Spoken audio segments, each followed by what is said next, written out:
My proposal for a final major project is called Entropias. It's about the places where things come together and then fall apart, the places where I live.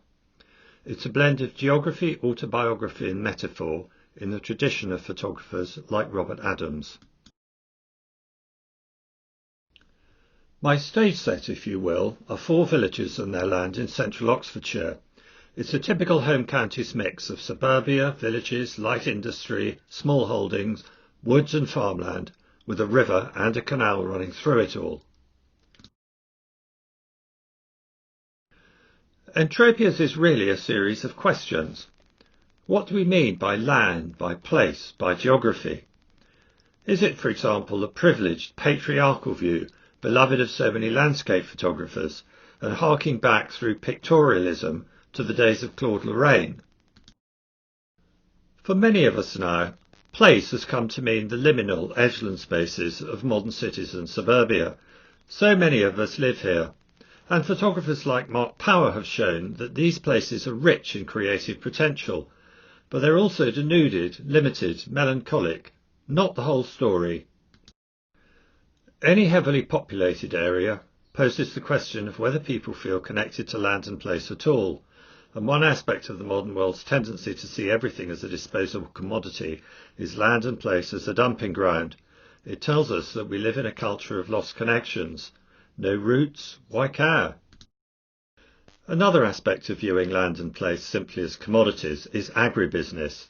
About 1/3 of my patch is given over to that, mostly in the form of cereal crops. Yes, we do all want cheap food, but back-to-back ploughing and sowing and the geometrically precise ranks of crops do come at a price.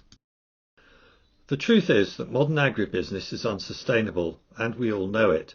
The soil is soaked in chemicals, and it's never rested. Hedges, as here, are crudely flail-cut, and then they're ignored. Nothing is left for wildlife. There are no birds or mammals, and few insects. Ecologically, this is a desert. Land and place can also be seen as somewhere we work. There's a bit of this on my patch. There are a couple of livery-cum-riding stables, a few jobs on the Oxford Canal, 3 or 4 farms.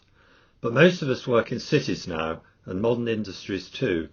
Working the land is for very few people. And anyway, working the land is a hard, low-wage occupation.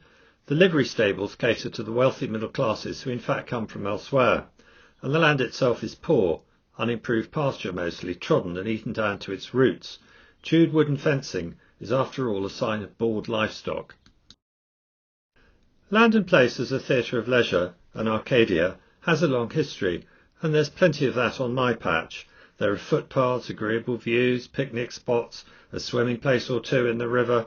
It all sounds fantastic, but given contemporary patterns of land ownership, is that really true? In reality, there are just too many of us on this little patch of land. Footpaths are rutted and scarred, they become winter quagmires. There's a lot of litter, a lot of dogs and their consequences, and half-hearted attempts by the council at forestry, and wherever you look, there are an awful lot of fences. It's a bit of a mess. There are 2 small but strong village communities on my patch, in Thrupp and Hampton Poyle. For the rest, I doubt it. Here's the barricaded mansion of a celebrity billionaire, close to a very modest estate. And there are those fences again, all over. Get off my land does tend to be the slogan here. Land and place as a heritage park do touch on my patch, though there are also ways of packaging and commodifying again. These are the ruins of Hampton Gate Manor, which burned down over a century ago. English heritage insist it must be managed as the picturesque ruin. Development proposals are routinely turned down. It's off limits. But then one has to ask what heritage, and whose heritage is it anyway? This is the parish church of St Giles in Hampton Gay. But in reality, Hampton Gay is just 2 to 3 families living there now, and the church is long decommissioned, and mostly it's locked up. Few have much use for these places anymore. Land and place as tourism are on my patch too. Thrupp attracts the canal boat crowd, some passing through, others holiday makers.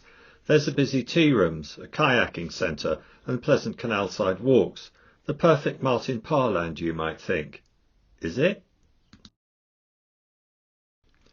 In fact, Thrupp is a tiny village down a narrow cul-de-sac, and the sheer number of trippers drawn to the tea rooms and other facilities, especially in summer, means overcrowding and traffic jams.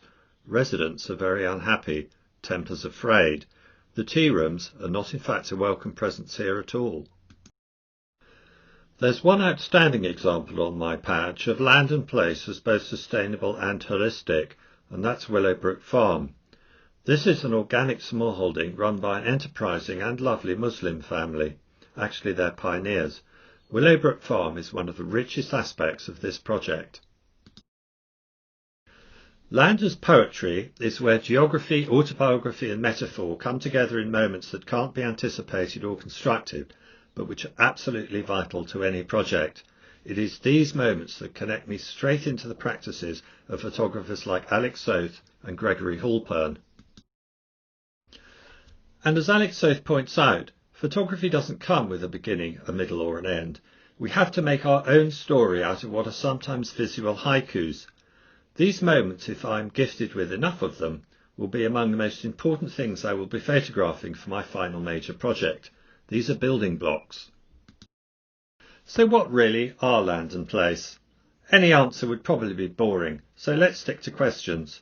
To those and to the many previous photographers who have grappled with the same issues. Like life, this subject is as beautiful and as ephemeral as a Tibetan sand mandala. Thanks for watching.